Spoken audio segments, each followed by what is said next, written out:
Hi, welcome to YesLingo's special program, Top 10 Weirdest Chinese Dishes. I'm your host, Betty.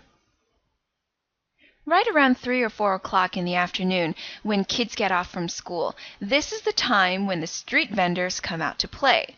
Primary, middle, and high school students alike flock to these little booths, poring over pens, notebooks, cute little mugs, and knockoff electronic toys. Then the students make a beeline for the food vendors. After a long day of school, most kids are ready for a quick bite to eat before the subway or bus ride home. The various smells of street-side snacks fill the air as the students patiently wait for their afternoon snack.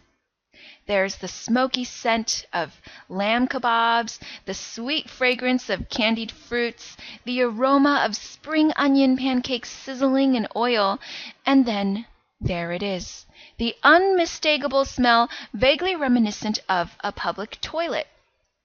The strongest of blue cheeses couldn't stand against this stench, and yet a horde of students is crowded around the stall from which this putrid odor is wafting from.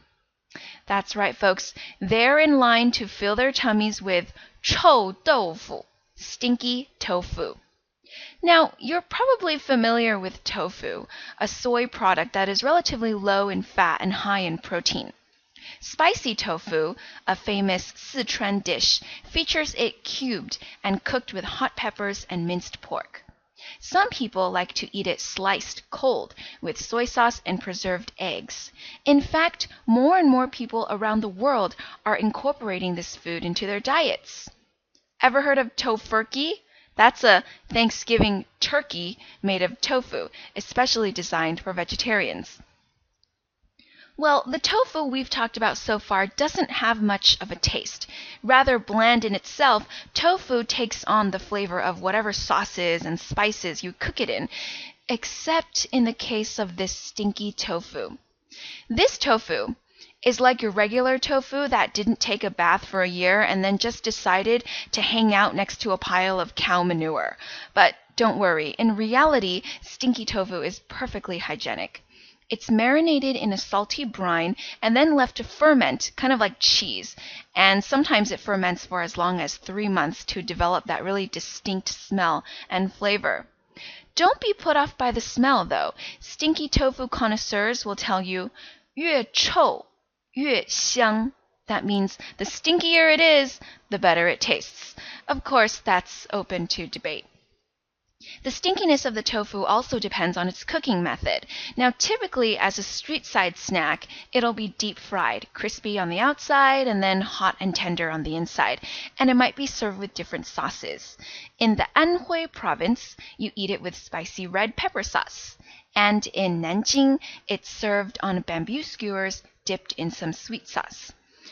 And then there's Beijing chou tofu. This is really not for the faint of heart. It's not fried.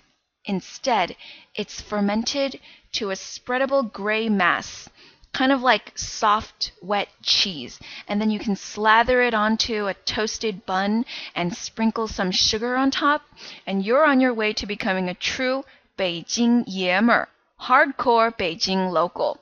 So, now you know, when you're searching for the perfect chou tofu snack in China, follow your nose. There are so many different levels of stinky to experience. What are you waiting for?